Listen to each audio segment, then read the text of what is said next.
What up, everybody? InstructaBeats back again here with our tape diagrams lessons. Today we're going to be looking at equal groups using a part-whole model. Our objective today I will be able to use a part-whole model to visually represent equal groups from a word problem. So very quickly, because you probably did the last lesson when we introduced part-whole models, what is a part-whole model? A part-whole model is a visual model that's helping us understand what is happening in our math problems. So in a part-whole model, you have parts, right? And so just like we did last lesson, let's do like 3, 5, and 1.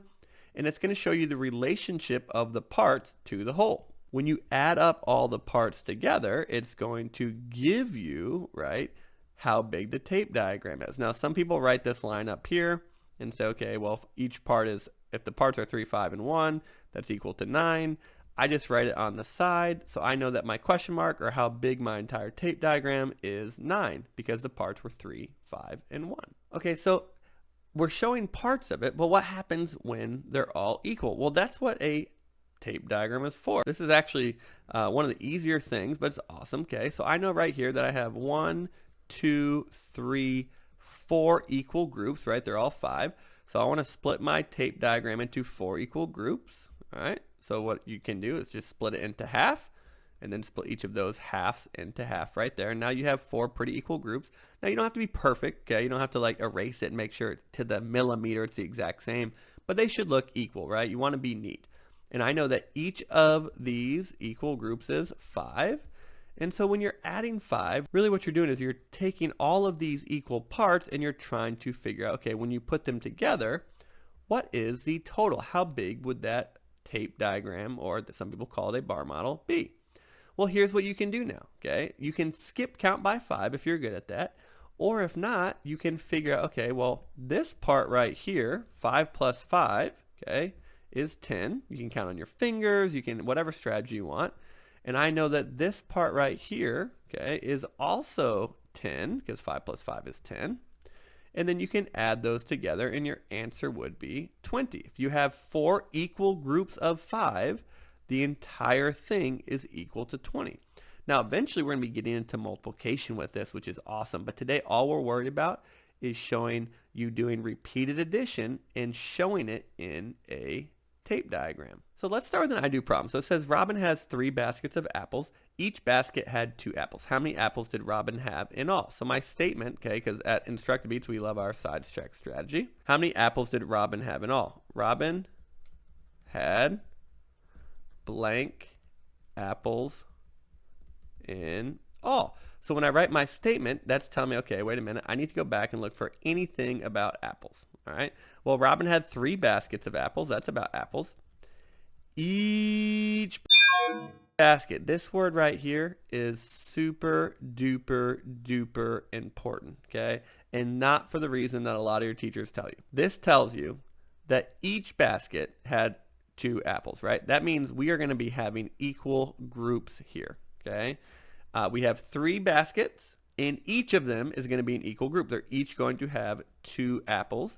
And how many apples did they have in all? So you're bringing things together, okay? So based on that, I know I'm doing a part-whole model, and I'm going to have equal groups. It's very important that you understand that. That word each doesn't tell you anything other than that you know that they each have the same amount, which is a definition of equal. They're all equal. So I know I need equal groups. I'm going to split my tape diagram into thirds, which just means you want to make 3 equal groups right here because you had 3 baskets. So here's 1 basket. Here's 2 basket. Here's 3 basket. And each of them had 2 apples, okay? So each of them had 2 apples. Now here's a really important, and you want to know how many they had in all, right? So you want to add all your groups together. Well, here's what you need to know. If you know that the apples are in the baskets, when you add them up, your answer is going to be apples, right? If you're adding 2 apples plus 2 apples plus 2 apples, you're not going to get a magic unicorn at the end of it, right? It's not Harry Potter world. We can't just make spells up and do those things, okay? If you're adding apples, your answer is going to be apples. 2 apples plus 2 apples plus 2 apples is going to give you an amount of apples, right? It makes sense. So this is a key thought right here. Check it out down here. You're going to use this. You don't even know how important this is, but it's going to help you later, so just learn it now. Your parts in your whole are the same thing, okay? That's a key thought. Check it out. If your parts are apples, the entire tape diagram is going to be apples, right? That makes sense. Your parts apples, your holes are apples. Your parts are lollipops, your holes are lollipops.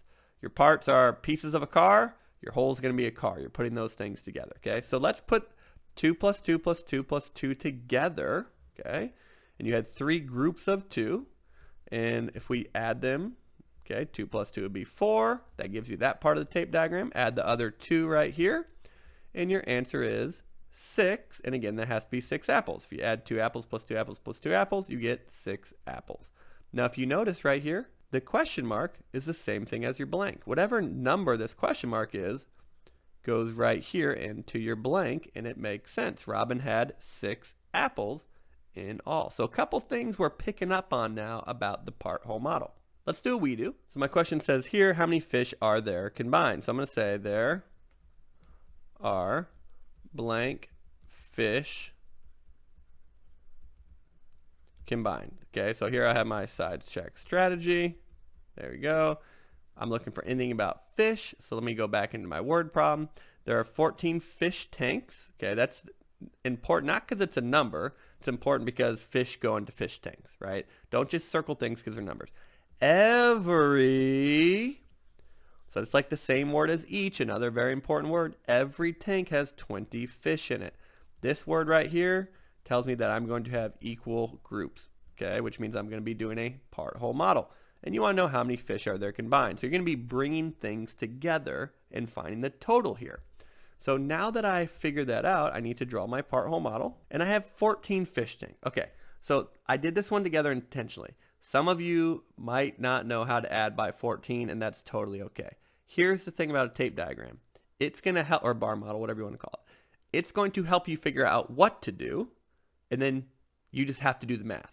So even if you can't do the math, you should still be able to tell your teacher what you're supposed to do, and then you might not know how to actually do the math part of it, but you should still be able to tell them, oh, wait a minute, I'm adding 14 or I'm adding 20 here, okay? So the bar model, you can use, if this was 1,000 fish tanks, you'd still be doing the same thing. So I know that every tank had 20 fish in it, okay? Which means each tank had 20. So I know my 20 is going to be my parts, all right? Which means my fish tanks are my groups. So I have 14 fish tanks. I don't want to draw all 14 fish tanks, okay? I think that's going to be a tad bit ridiculous. But here's what I could do. I could do 1, 2, 3, ... 14. Okay, you don't want to draw out all 14, but you can show that you know these are 14 fish tanks by doing a couple, putting this ... right here. What that means is we kind of shrunk the part-whole model. So in here is 4, 5, 6, 7, 8, 9, 10, 11, 12, 13, and then 14 would be your last one. And then each tank had 20 fish in it, right? So that one had 20, that one had 20, this one had 20 plus 20 plus 20 plus 20, and then 14 had 20. And then you want to know how many fish are there combined. So you want to know how many fish are there combined. So I'm going to do the math part for you, okay? And I'm going to tell you what the answer is. If you know how to do this, that's awesome. You can go ahead and try to solve it. Again, the point of this lesson is not that you solve the math correctly. The point of this lesson is you show how to do it on a part-whole model to explain what you're doing. So again, even if you don't know how to do the math, you should be able to tell your teacher right now, I'm going to be doing 20 plus 20 plus 20 plus 20 plus 20 plus 20 plus 20 plus 20 14 times. That's what I'm supposed to do to solve it. I don't know how to actually do that math yet, but that's what I know I'm supposed to do. All right, so I'm going to tell you the math answer in a second, but I want to point out one thing. How did I know my 20 was my parts and my 14 fish tanks were my groups up here?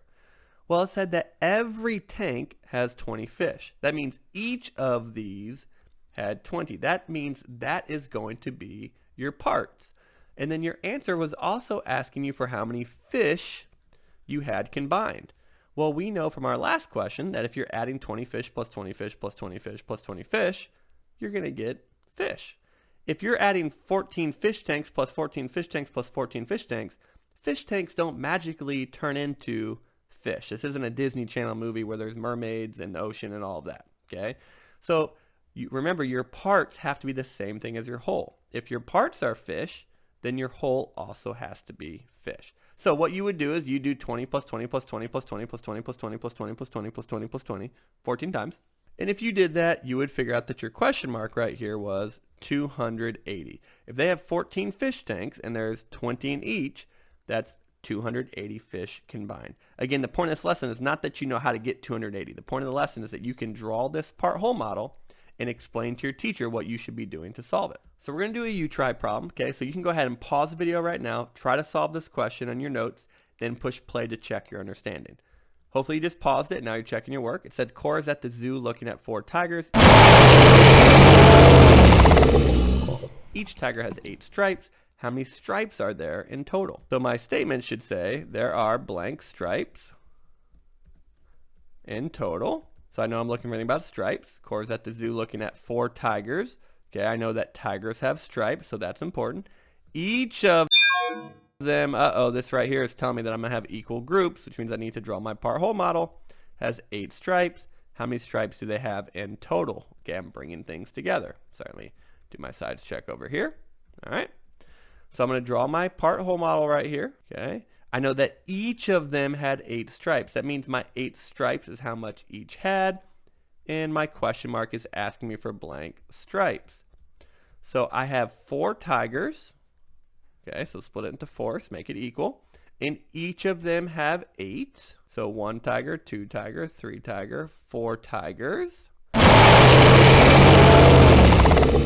And each of them have 8 stripes. Okay, so to solve this, I need to do 8 plus 8 plus 8 plus 8, and that's going to tell me how many stripes I have. So you can skip count.